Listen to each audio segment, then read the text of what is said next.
আপনি যদি কোরআনের একটি আয়াত পড়েন যাতে আমি ব্যবহার করেছে, সেক্ষেত্রে দেখবেন হয় আল্লাহ অসম্ভব ভালোবাসা দেখিয়েছেন অথবা প্রচন্ড রাগ দেখিয়েছেন। সাধারণ কোনো ক্ষেত্রে সেরকম হয়নি। এটা হচ্ছে এমন আয়াত যাতে অসম্ভব ভালোবাসা দেখিয়েছেন। তাই উনি বলছেন ইবাদি, ইবাদুনা বলেননি, আমার দাস বলেছেন।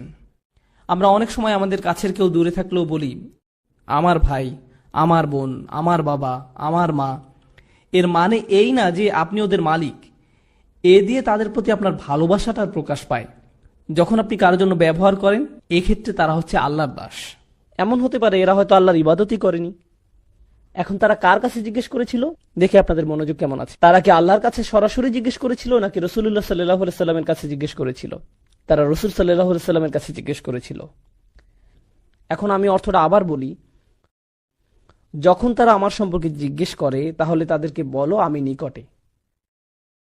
আয়াতে কিন্তু বলা হয়নি তাদেরকে বলো, আয়াতে বলেছে ফাইন্নী করিব। যখন তারা আমার সম্পর্কে জিজ্ঞাসা করে তখন আমি একদম কাছে, তখন আমি একদম কাছে। কোন জিনিসটা বলা হয়নি? তাদেরকে বলো ফাকুল্লাহুম ইন্নী করিব। কিন্তু এখানে কোনো ফাকুল্লাহুম নেই। কেন? লোকজন রাসূলুল্লাহ সাল্লাল্লাহু আলাইহি সাল্লামের কাছে জিজ্ঞেস করতে এসেছিল।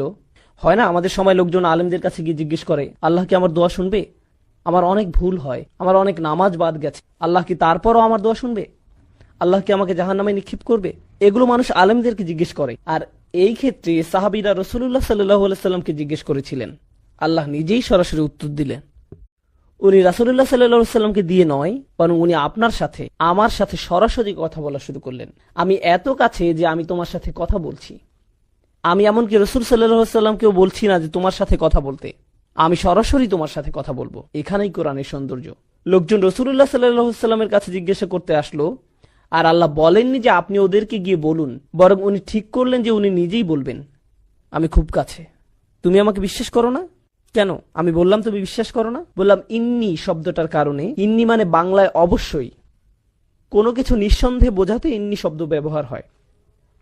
তাই কেউ যদি কোনো ব্যাপারে সন্দেহ পোষণ করে তখন ইন্না ব্যবহার করা হয়। এখানে আল্লাহ বলছেন কখনোই আমি কাছে নেই, এই সন্দেহও করো না। কেন তুমি সন্দেহ করছো যে আমি কাছে নেই? কেন তুমি ভাবছো যে আমি তোমার থেকে দূরে সরে যাব? তুমি আমার থেকে দূরে সরে গেছো, আমি না, তুমি সরেছো। তুমি আমার অবাধ্য হয়েছো, তুমি আমাকে ভালোবাসা বন্ধ করেছো। আমি কখনো তোমাকে ভালোবাসা বন্ধ করিনি। তুমি দূরে সরেছো, আমি সবসময় কাছে ছিলাম। আবার কারিব শব্দটাও, কারিব হচ্ছে ইসমে সিফা, যার অর্থ আমি সব সময় আছি। পুরো বাক্যটা দ্বারা অবশ্যই আমি সব সময় আছি, কাছেই। আমার দাস এটা জানুক। আরেকটা ব্যাপার হচ্ছে আল্লাহর কতগুলো নাম আছে? অন্তত ৯৯টা। কত সুন্দর সুন্দর নাম আল্লাহর। তাই যখন মানুষ জিজ্ঞেস করলো আল্লাহ সম্পর্কে, তখন তাদেরকে আল্লাহর কোন নামটা বলা সবচেয়ে বেশি জরুরি? ওনার কোন গুণটা? যে উনি একদম কাছেই। কেন? কারণ যখন উনি কাছে আছেন আমাদের জন্য ওনার সাথে কথা বলা সহজ হয়। কেউ যখন দূরে থাকে তখন আমরা তার সাথে কথা বলি না, আর কেউ যখন কাছে থাকে আপনি তার সাথে কথা বলতে পারেন। যখন কেউ কাছে থাকে আপনি তাকে সম্মান করেন। বোঝা গেল? আচ্ছা, এখানে কয়জন বাচ্চা স্কুলে আছে? 4 জন। বাকিরা কি করে? আচ্ছা যাই হোক, যদি আপনি স্কুলে থাকেন আর টিচার ক্লাসরুমের বাইরে দিয়ে হেঁটে যায়, তখন কি আপনার আচরণে কোনো পরিবর্তন আসে নাকি আসে না? মিথ্যা বলবেন না, আপনি এখন মসজিদে আছেন। বাইরে গিয়ে মিথ্যা বললেন। না না, আমি জাস্ট মজা করলাম। যখন টিচার আপনার কাছে থাকে আপনার ব্যবহার একরকম হয়। ধরুন আপনি একটা পরীক্ষা দিচ্ছেন, টিচার হেঁটে বেড়াচ্ছে, আপনি কি আপনার পরীক্ষার খাতা একটু ঢেকে ফেলেন না? এমনকি ছায়া দেখলেও কেঁপে উঠেন। বিশেষত উনি যদি আপনার টেবিলে হাত রাখে আর আপনার খাতার দিকে তাকিয়ে একটু মালাকুল মাউত। আমি আমার স্টুডেন্টদের সাথে এরকম করি, কারণ আমি তাদেরকে মানসিকভাবে টর্চার করতে পছন্দ করি। এটাই টিচিং এর সবচেয়ে বড় মজা। আপনি তাদেরকে নিয়ে খেলতে পারেন। আল্লাহ বলছেন যদি আমার দাস আমার সম্পর্কে জানতে চায় তাহলে বলুন আমি একদমই কাছে আছি। কেউ যখন কাছে থাকে, আপনি যখন আশেপাশে পুলিশ অফিসার দেখেন, আপনি অন্যরকম আচরণ করেন। আপনি যখন দেখেন আপনার বস পাশে আছে, যখন জানেন টিচার কাছে আছে, আপনি ভিন্ন আচরণ করেন। যখন আপনি দেখেন আপনার মা পাশে আছে, বন্ধুদের সাথে ভিন্নভাবে কথা বলেন। যখন সে অন্য রুমে যায়, তখন হয়তো আপনি আপনার বন্ধুর মুখে ঘুষি মেরে দেন। এই ধরনের কিছু করেন। যখন আপনি অনুধাবন করবেন যে আল্লাহ নিকটে, তখন আপনি সব সময়ের জন্য একদম ভিন্ন মানুষ হয়ে যাবেন, কারণ উনি সব সময় কাছে। তাদের অনুসরণ করো যারা তোমাদের কাছে কোনো বিনিময় প্রত্যাশা করে না। এটাই সরল অনুবাদ। অনুসরণ করো যে তোমাদের কাছে কোনো বিনিময় চায় না। ওয়াহুম মুহতাদুন, আর তারা সরল পথে অঙ্গীকারবদ্ধ। মুসলিমরা কোরআনের যে ধারণাগুলোকে ভুল বুঝেছে, এটি তারই। কোরআন বলেছে যে তারা কোনো বিনিময় প্রত্যাশা করেনি। ভাই, আপনার প্রোগ্রামের জন্য কেন ফি নির্ধারণ করেছেন?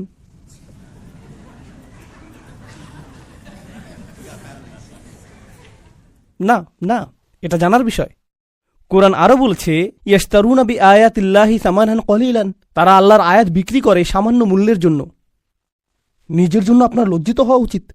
আল্লাহর আয়াত বিক্রি করা গোটা কোরআনের সবচেয়ে ভুল বোঝা ধারণাগুলোর একটি। বিষয়টা খুলে বলছি। রসুল সাল্লাল্লাহু আলাইহি সাল্লাম মুসাব ইবনে উমাইরকে মদিনায় প্রেরণ করেছিলেন। জানেন আপনারা?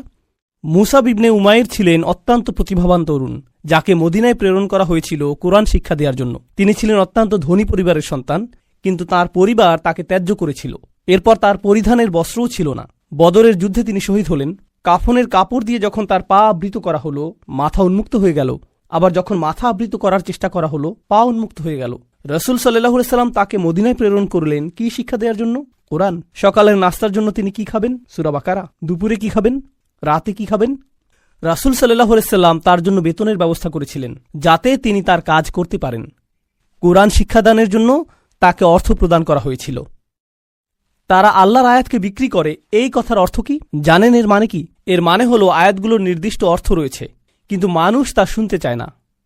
তো আপনি অর্থ পরিবর্তন করে দিলেন, আর মানুষ যা শুনতে চায় আপনি তাই বললেন, যার ফলে তারা আপনার প্রতি রাগান্বিত হবে না।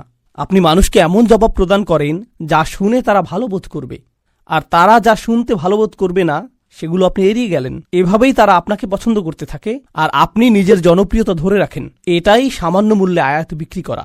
সামান্য মূল্য বলতে এখানে মানুষের সন্তুষ্টিকে বোঝানো হচ্ছে। বুঝতে পারছেন? এখানে আয়াতটি হলো, তার অনুসরণ করো যে তোমাদের কাছে কোনো বিনিময় চায় না। এমন কাউকে অনুসরণ করো যে তোমার কাছে কোনো বিনিময় চায় না। আসুন এটা বুঝি। এটা সকল নবীদের একটা মূলনীতি। প্রত্যেক নবী এমন জাতির মাঝে এসেছেন যেখানে গুরুতর কোনো সমস্যা ছিল। আর যখন একটি জাতির গুরুতর কোনো সমস্যা থাকে, মূলত একটি জাতির ভারসাম্যপূর্ণ থাকা চাই। কিন্তু যখন তারা কোনো অপরাধ সংঘটিত করে, তখন তারা ভারসাম্য হারাতে থাকে, আর ভারসাম্যহীনতা খারাপ হতেই থাকে, হতেই থাকে, হতেই থাকে। এটা এমন অবস্থায় পৌঁছে যখন গোটা জাতিটা ভেঙে ছিন্ন ভিন্ন হওয়ার উপক্রম হয়। আর রাসূলের কাজ হলো তাদেরকে সেই ভারসাম্যহীনতা থেকে টেনে তোলা এবং আবারও সঠিক অবস্থানে নিয়ে আসা। বুঝতে পারছেন? কিন্তু যখন একটি ভারসাম্যহীনতা জনপ্রিয় হয়ে যায়, সকলে এটা করতে থাকে, সকলেই এতে অভ্যস্ত হয়ে যায়, আর এটা উদযাপনের বিষয়ে পরিণত হয়, এটাই ফ্যাশনে পরিণত হয়, তখন এটার বিরুদ্ধে বলা কি সহজ? না। উদাহরণস্বরূপ, এখনকার সময়ে সমকামিতার বিরুদ্ধে বলাটা বেশ কঠিন হয়ে গিয়েছে, তাই না? লূত আলাইহিস সালাম কি এমন সময়ে বসবাস করেছেন যখন এটা জনপ্রিয় ছিল? হ্যাঁ। তাকে কি এর বিরুদ্ধে কথা বলতে হয়েছিল? হ্যাঁ। তিনি কি এর জন্য বিরোধিতার সম্মুখীন হয়েছিলেন? হ্যাঁ। বিষয়টা কোরআনে আসার পেছনে কারণ রয়েছে। আপনি যদি এর বিরুদ্ধে বলেন, মানুষ আপনার দিকে তেড়ে আসবে। লূত আলাইহিস সালামের কথা কোরআনে এজন্যই এসেছে।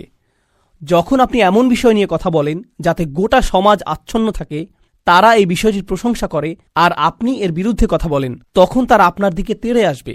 এখন যদি আপনি অর্থ উপার্জন অব্যাহত রাখতে চান, অথবা যদি আপনি সেই সমাজে বসবাস অব্যাহত রাখতে চান, আপনি যদি নিরাপদ অবস্থানে থাকতে চান, তখন আপনি কোন বিষয়গুলো এড়িয়ে যাবেন?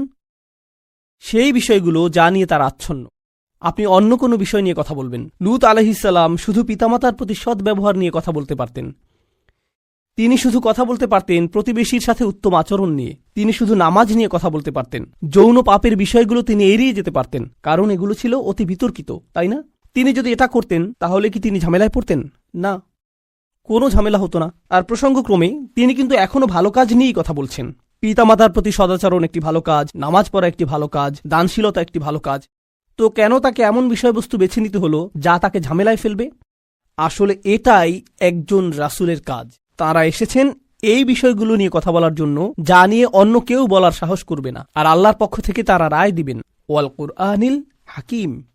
তারা আল্লাহর পক্ষ থেকে রায় দিবেন, আর এটা বারবার বারবার বারবার বারবার দিবেন। সেই সমাজের মূল্যবোধকে আক্রমণ করবেন আর বারবার বারবার আক্রমণ করবেন। কিন্তু এক্ষেত্রে তারা পরোয়া করেননি, কারণ এই পাপ কাজগুলোর বিরুদ্ধে কথা বলতেই হবে। আর নিশ্চিতভাবেই যখন কেউ এটা করেন, কোনো বিনিময়েই তারা আগ্রহী থাকেন না, কারণ বিনিময় থেকে বঞ্চিত হওয়ার জন্য এই কাজগুলোই যথেষ্ট।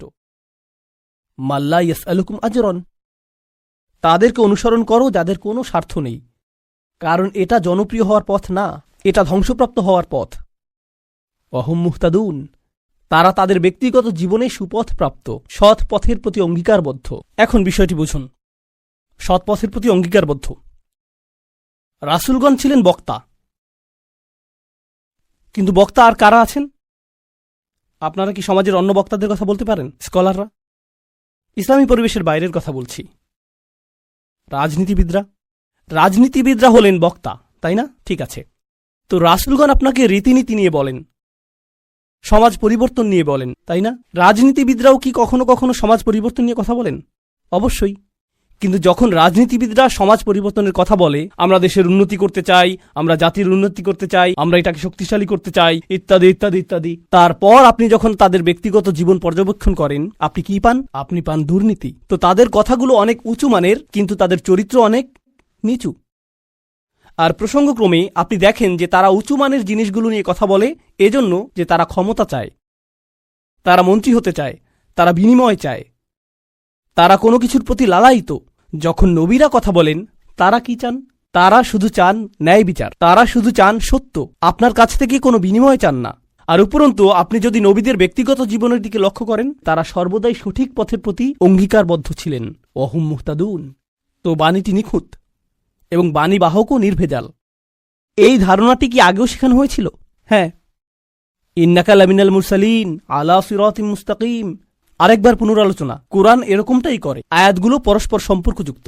এখন পরের আয়াতে অমালি, অর্থাৎ আমার কি সমস্যা হয়েছে, সেই মানুষটি এখনো কথা বলছেন, সেই রজুল, সেই আদর্শ ব্যক্তি, আল্লাহর ইচ্ছায় যার নাম আমরা কোনো একদিন জান্নাতে জানতে পারব। তিনি বলেছেন, আমার কি সমস্যা হয়েছে? লা আবুদুল্লাযী ফাতারানি, আমি কি সেই সত্তার উপাসনা করব না যিনি অস্তিত্বহীন অবস্থা থেকে আমাকে গড়েছেন? ওয়া ইলাইহি তুরজাউন, আর তোমাদের সকলকে তারই কাছে ফিরিয়ে নেওয়া হবে। এখন মালি, In Arabic we say وما لي لا أفعل التي شأنها أن يوردها المتكلم في رد على من أنكر عليه فعلا। ইবনে আশুর এটা উল্লেখ করেছেন যে যখন কেউ বলে আমার কি সমস্যা হয়েছে যে আমি এটা অথবা সেটা অথবা অন্য কিছু করব, এর অর্থ হলো কেউ তাকে বলেছে যে এই তোমার কি সমস্যা হয়েছে, তুমি কেন ধর্ম ত্যাগ করেছো, আর সে তার দিকে ফিরে এর জবাব দিচ্ছে। তো প্রকৃতপক্ষে উক্তিটি যদিও লিপিবদ্ধ হয়নি, কিন্তু তার বক্তব্যের ধরন দেখে আমরা বুঝতে পারছি, এই তোমার কি সমস্যা হয়েছে, কেন তুমি এই মিথ্যা ধর্মের পক্ষে কথা বলছো? আর তিনি তার দিকে ফিরে বলছেন, আমার এমন কি হয়েছে যে আমি তার উপাসনা করব না যিনি আমাকে সৃষ্টি করেছেন, আর তোমাদের সকলকেও তার কাছে ফিরিয়ে নেওয়া হবে। এটা উপলব্ধি করো যে তোমাদেরকেও ফিরিয়ে নেওয়া হবে। বাক্যটি শুরু হয়েছে আমার কি সমস্যা হয়েছে এটা দিয়ে, শুরু হয়েছে তাকে দিয়ে, আর বাক্যটি শেষ হয়েছে তোমাদের সকলকে তার কাছে ফিরিয়ে নেওয়া হবে। তো তিনি কাকে দিয়ে শুরু করেছেন? নিজেকে দিয়ে। আপনি যদি মানুষের সাথে একাত্ম হয়ে গিয়ে এই বাণী তাদের কাছে প্রচার করতে চান, আপনাকে নিজের সম্পর্কে অনেক কিছু স্বীকার করতে হবে। মানুষকে আপনার এটা বলার সক্ষমতা থাকতে হবে যে তোমরা সমস্যার সম্মুখীন হবে। আমি যদি কাউকে পরামর্শ দিই ভ্রমণ সম্পর্কে, আপনি এই এয়ারলাইন্সে না গিয়ে অমুক এয়ারলাইন্সে যান, আমি যদি এমনটা বলে শুরু করি যে ভাই আমি এই এয়ারলাইন্সে গিয়েছিলাম, তারা এত বেশি দেরি করেছিল, তারা আমার লাগেজ হারিয়ে ফেলেছিল, অমুক এয়ারলাইন্সে যান, এটা কি পরামর্শটিকে বেশি আবেদনময় করে তুলছে? কারণ আপনি নিজের কথা প্রথমে বলেছেন, আর যেহেতু আপনি কোনো একটি অভিজ্ঞতার শিকার হয়েছেন, এখন আপনি ঐকান্তিকভাবে তার কল্যাণের জন্য তার কাছে আসছেন। কিন্তু যদি আপনি তার কাছে গিয়ে বলেন হে তুমি এই এয়ারলাইন্সে যাচ্ছ, তুমি একটা স্টুপিড, এটা কি এমন ব্যবহার যার ফলে মানুষ রাজি হবে? না, বরং এটা অপমানজনক। তিনি নিজের সম্পর্কে বলছেন, কারণ তিনি চান না যে তারা তাকে ঘৃণা করুক। তিনি ঘৃণার উদ্রেককারী কোনো কথা বলতে চান না, তিনি একপাশে কোনো কথা বলতে চান না, তিনি শুধু তার নিজের সম্পর্কে কথা বলতে চান। দেখো আমার দিক থেকে এটা হবে বড় ধরনের অপরাধ, দেখো আমার দিক থেকে এটা হবে বড় ধরনের অপরাধ যদি আমি তাকে উপেক্ষা করি যিনি আমাকে সৃষ্টি করেছেন। তোমরা সকলেও তার কাছে ফিরে যাচ্ছ। এটা কথা বলার খুবই ভালোবাসাপূর্ণ উপায়, যেটা তিনি ইতিমধ্যেই শুরু করেছেন ইয়া কওমি বলার মাধ্যমে। এজন্যই তিনি তার জাতির প্রতি ভালোবাসার টানে ছুটে এসেছিলেন। তো তিনি বললেন ওমালিয়ালা আবুদুল্লাযী ফাতারানি ওয়া ইলাইহি তুরজাউন আত্তাখিযু মিন দুনিহি আলিহা, আমার কি তাকে ছাড়া অন্য কাউকে উপাস্য মানা উচিত? ইউরিদনির রহমানু বিদুররিন, যদি আর রহমান বা অবিশ্বাস্য রকম দয়ালু সত্তা সিদ্ধান্ত নেন যে কোনো ক্ষতি নেমে আসবে, লা তুগনি আন্নি শাফাআতুহুম শাইআ, অন্য সকল মিথ্যা উপাস্য মিলে আমাকে মুক্ত করতে সক্ষম হবে না। তাদের সকলের মিনতি, তাদের সকলের মধ্যস্থতা, তাদের এই অনুরোধ যে হে আল্লাহ তাকে ছেড়ে দিন, সে আমার উপাসনা করত, এগুলোর কোনোটাই কাজে আসবে না। লা ইউনকিযুন, তারা আমাকে রক্ষা করতে পারবে না।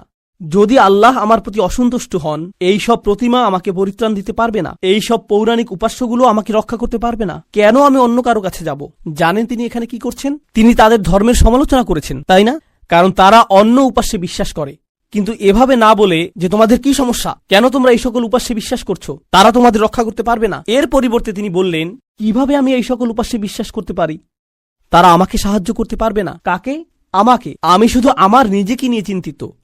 আত্তাখিযু মিন দুনিহি আলিহা ইন ইউরিদনির রহমান, যদি আর রহমান আমার উপর কোনো ক্ষতি নামানোর সিদ্ধান্ত নেন। প্রথমত তিনি আমি সর্বনামটি ব্যবহার করেছেন, কারণ এখন তিনি তাদের মূর্তিগুলো নিয়ে কথা বলবেন। আপনি অন্য মানুষের ধর্ম নিয়ে কথা বলতে পারেন যতক্ষণ এটা আপনার সাথে প্রাসঙ্গিক হয়। কেন এটা আপনার কাছে যুক্তিসঙ্গত মনে হয় না?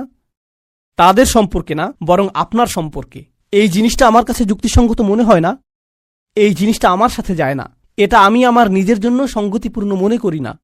কেন আপনি এভাবে কথা বলবেন? কারণ আপনি এটাকে আত্ম অহংকারের প্রতিযোগিতায় পরিণত করতে চান না। এখানে দ্বিতীয় বিষয়টি হল আর রহমান, যদি আর রহমান অকল্যাণ দেওয়ার সিদ্ধান্ত নেন, তারা আমাকে রক্ষা করতে পারবে না।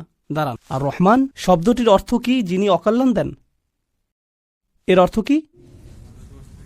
আর রহমান অর্থ যিনি দয়ালু, যিনি যত্ন করেন, যিনি ভালোবাসা প্রদর্শন করেন। তো কেন তিনি বলছেন যে আর রহমান যদি কোনো অকল্যাণ করতে চান?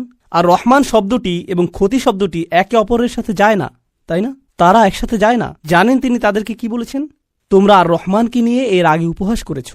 তোমরা বলেছ মা আনজালার রহমান মিন শাই, আর রহমান কোনো কিছু প্রেরণ করেননি। তারা ইতিমধ্যেই এই নামটি ব্যবহার করেছে। তার নাম অবিশ্বাস্য রকম ক্ষমাশীল এবং অত্যাধিক ক্ষমাশীল, কিন্তু এর অর্থ এই নয় যে তার অকল্যাণ সাধন করার ক্ষমতা নেই। আপনি তার নাম থেকে সুযোগ নিতে পারবেন না, আর ভাবতে পারবেন না যে কোনো কিছুই হবে না। আরে ভাই, আল্লাহ মহান, কোনো সমস্যা হবে না। কিছু মানুষ আল্লাহর সাথে আপোষ মীমাংসা করতে চায়। আমি আল্লাহর জন্য এত কিছু করি, আমি যদি সামান্য কয়েকটি বিষয় কখনোই না করি, এতে কোনোই সমস্যা নেই। আল্লাহর এটা বোঝা উচিত। আসলেই তার বোঝা উচিত। এমনভাবে কথা বলছেন যে তিনি এটা বুঝেন না। আপনি কি আল্লাহ সম্পর্কে এভাবে কথা বলার অবস্থানে রয়েছেন? হ্যাঁ, কারণ তিনি আর রহমান। ওকে, তাহলে দেখা যাবে এজন্যই আপনি কোরআনের সবচেয়ে কঠোর আয়াতগুলোর মধ্যে আর রহমান শব্দটি পাবেন, যাতে আপনি এই বিষয়টি বুঝে নিতে পারেন যে অবিশ্বাস্য রকম ক্ষমাশীল হওয়ার গুণটি তাকে ন্যায় বিচার থেকে বিরত রাখবে না এবং তার কর্তৃত্বকেও খর্ব করে না। আর প্রসঙ্গক্রমে এই আয়াতে তিনি আসলেই আর রহমান। কেন জানেন? কারণ আল্লাহর একজন বান্দা, প্রত্যেক মানুষই আল্লাহর বান্দা, সে স্বীকার করুক আর নাই করুক। যখন আল্লাহর একজন বান্দা পাপের উৎসে পরিণত হয়, তখন সে হয় এই পৃথিবীতে ক্যান্সারের মতো, যে পাপ কাজ ছড়াতে থাকে। আর তখন আল্লাহ অন্য সকল সৃষ্টির প্রতি রহমা প্রদর্শন করেন তাকে সরিয়ে ফেলার মাধ্যমে। এটাও আর রহমান নামের অন্তর্ভুক্ত। কখনো তার দয়া প্রদর্শিত হয় অন্য সকল সৃষ্টির প্রতি, যখন তিনি তাদেরকে রক্ষা করেন আপনার কাছ থেকে। ইন ইউরিদনির রহমান বিদুররিন লা তুগনি আন্নি শাফাআতুহুম শাইআ। সুবহানাল্লাহ। এখন আমরা তার বক্তব্যের প্রায় শেষে রয়েছি। ইন্নী ইযাল্লা ফী যালালিম মুবিন। যদি এমনটাই হয়, যদি আমি আল্লাহ ছাড়া অন্য কারো উপাসনা করি, যদি আমি অন্য উপাস্য গ্রহণ করি, তাহলে আমি সুস্পষ্ট বিভ্রান্তিতে পড়ে যাব। আমি সম্পূর্ণরূপে বিভ্রান্ত হয়ে যাব। তিনি বিভ্রান্ত নন। তিনি বলছেন তোমরা সবাই বিভ্রান্ত, কিন্তু তিনি তাদেরকে আঘাত করতে চাইছেন না।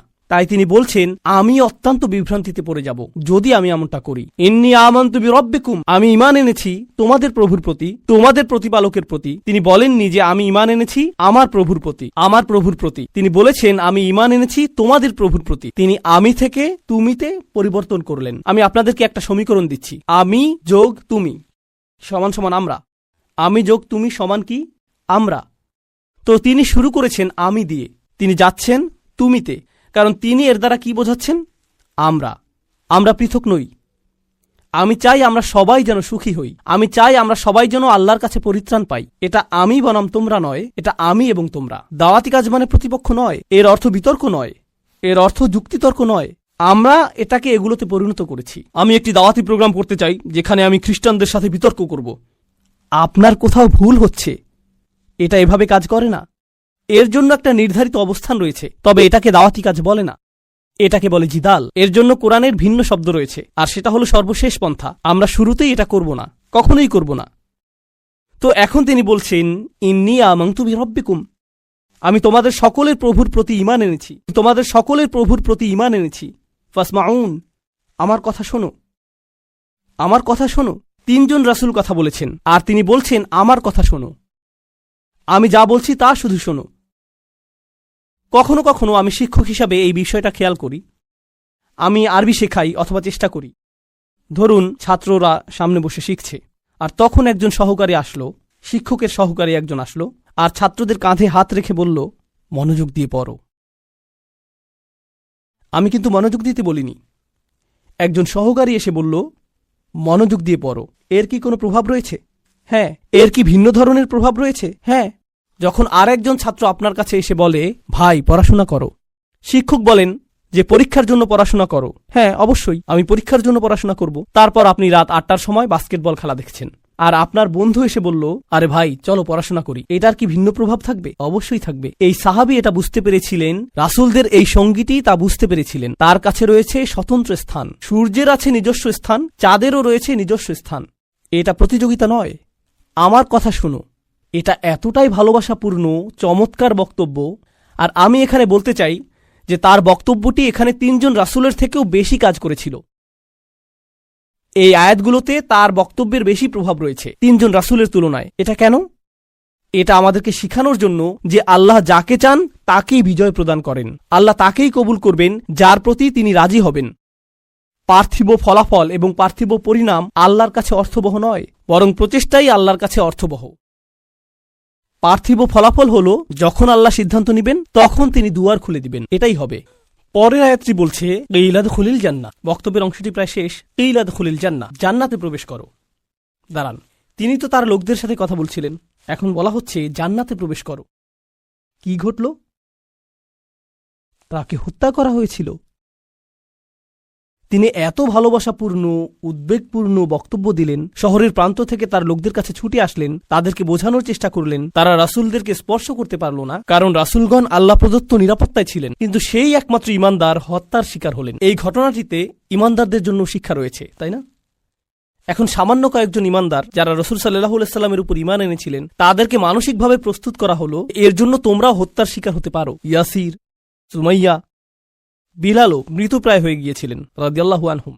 আপনি হত্যার শিকার হতে পারেন শুধু এটা বলার কারণে, শুধু আল্লাহ সম্পর্কে কথা বলার কারণে। তো তিনি জান্নাতে প্রবেশ করলেন এজন্য না যে তাকে স্থানান্তরিত করা হয়েছিল, বরং তাকে হত্যা করা হয়েছিল। আর প্রসঙ্গক্রমে তারা কিভাবে রাসূলদের হত্যা করার সিদ্ধান্ত নিয়েছিল? পাথর নিক্ষেপ করে এবং আমৃত্যু নির্যাতন করার মাধ্যমে। মনে আছে এটা? তাই তিনি সহজ কোনো মৃত্যুর শিকার হননি। তো তিনি একজন শহীদ, কারণ শহীদগণ সরাসরি জান্নাতে প্রবেশ করেন। তিনি সরাসরি জান্নাতে প্রবেশ করলেন। আর তার উক্তি এটা ছিল না, হে আল্লাহ তাদেরকে শাস্তি দিন, কারণ এই কাফিররা আমাকে হত্যা করেছে। ঈমানদারদের পক্ষ হয়ে প্রতিশোধ গ্রহণ করা উচিত। ক্বালা ইয়া লাইতা কওমি, ক্বালা ইয়া লাইতা, প্রথম শব্দগুলো, ওহ যদি শুধুমাত্র, কওমি ইয়ালামুন, আমার লোকেরা যদি শুধু জানতে পারত, যদি আমার লোকদের জানার কোনো উপায় থাকত। তিনি এখনও তাদেরকে ভালোবাসেন। কল্পনা করতে পারেন জান্নাতে হাঁটছেন, সেখানে কি দেখতে পাবেন? যাওয়াতা আফনান ফাবিআইয়ি আলাই রাব্বিকুমা তুকাযযিবান। আপনি জান্নাতে গাছ দেখবেন আর তা আপনাকে সম্মোহিত করবে। আপনি ঝর্ণাধারা দেখবেন আর সম্মোহিত হয়ে যাবেন। আপনি ফল দেখতে পাবেন আর প্রথম কামড়ের পর আপনি নিজেকে হারিয়ে ফেলবেন। আপনি আপনার সুন্দরী স্ত্রীদের দেখবেন আর আনন্দে দিশেহারা হয়ে যাবেন। তিনি এই সব কিছু দেখছেন আর তিনি বলছেন না ও, তিনি শুধু বলছেন, ও আমার লোকেরা, যদি শুধু তারা জানতে পারত। সুবহানাল্লাহ। তিনি জান্নাতে পৌঁছে গেলেন, তবুও তার লোকদেরকে ভুললেন না। জানেন বিচার দিবসে মানুষ সবকিছু ভুলে যাবে। মা তার সন্তানকে ভুলে যাবে। ইয়াউমা তারাউনাহা তাযহালু কুল্লু মুরদাআতিন আম্মা আরদাআত। সেই দিন প্রত্যেক স্তনদানকারী মা তার সন্তানকে ভুলে যাবে। ইয়াউমা ইয়াফিরুল মারউ মিন আখিহি ওয়া উম্মিহি ওয়া আবিহি ওয়া সাহিবাতিহি ওয়া বানিহি। সেদিন প্রত্যেক মানুষ তার ভাইয়ের কাছ থেকে পালিয়ে বেড়াবে। সূরা মারিজে এসেছে। ওয়া ফাসিলাতিল্লাতি তুই, তার মা, তার স্ত্রী, তার সন্তান, তার অভিভাবক, তার গোটা গোত্র, সে তাদের সবার কাছ থেকে পালিয়ে বেড়াবে। সে কারো সাথে কোনো কিছু করতে চাইবে না। ওয়াতাকাত্তাআত বিহিমুল আসবাব, কোরআন বলছে সকল সম্পর্ক ছিন্ন হয়ে যাবে, কিন্তু ঈমানদারদের জন্য এমনটা হবে না। ঈমানদারদের জন্য এমনটা হবে না। সে জান্নাতে প্রবেশ করবে এবং তার ভালোবাসা অব্যাহত থাকবে। কার জন্য? তার লোকদের জন্য যারা হলো কাফির এবং নবীদের শত্রু, কারণ তারা এখনো জীবিত এবং এখনো তাদের আশা রয়েছে। আপনি এমন মানুষের উপর আশা ছাড়বেন না যারা এখনো জীবিত। আর আল্লাহ এমন ভাবে আমাদের কাছে বর্ণনা করেছেন যেন তিনি তখনও ঘটনা দেখছিলেন। আল্লাহ তাকে দুনিয়ার ক্যামেরা ভিউ প্রদান করেছিলেন যাতে তিনি দেখতে পারেন যে কি ঘটছে। আর তিনি জান্নাত থেকে দেখে বলছেন যদি তারা জানতে পারে। তিনি বলেননি যে যদি তারা জানতে পারত, আলিমু, বরং তিনি বলছেন ইয়া লাইতা কওমি আলামুন, যদি শুধু তারা জানতে পারে। তিনি এখনই দেখছেন কি ঘটছে, আল্লাহ তাকে দেখাচ্ছেন। সুবহানাল্লাহ। আর তারপর আপনি বুঝতে পারেন যে একনিষ্ঠতা আসলে কি। আমরা মুসলিমরা একনিষ্ঠতার কৃত্রিম ধারণা তৈরি করেছি। আমি এটা মানতে পারি না। একনিষ্ঠতা শব্দটিকে নিয়ে আমরা যা করছি, তুমি যা করো তার সবকিছুতে ইখলাস থাকতে হবে। সব সময় তোমার নিয়তকে যাচাই করে চলবে। এখনই যাচাই করুন, কারণ যদি একনিষ্ঠতা না থাকে তাহলে তোমার কোনো কাজেরই মূল্য থাকবে না। আর তোমার একনিষ্ঠতা থাকতে হবে শুধু এবং শুধুমাত্র আল্লাহর জন্য। আমি এর সাথে দ্বিমত পোষণ করব, আমি জানি।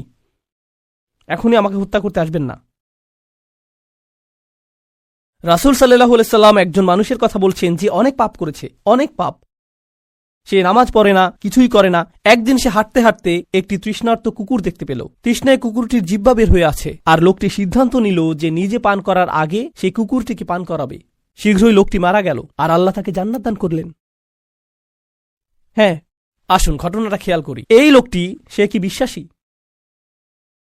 আমরা জানি না। সে কি নামাজ পড়ে? না।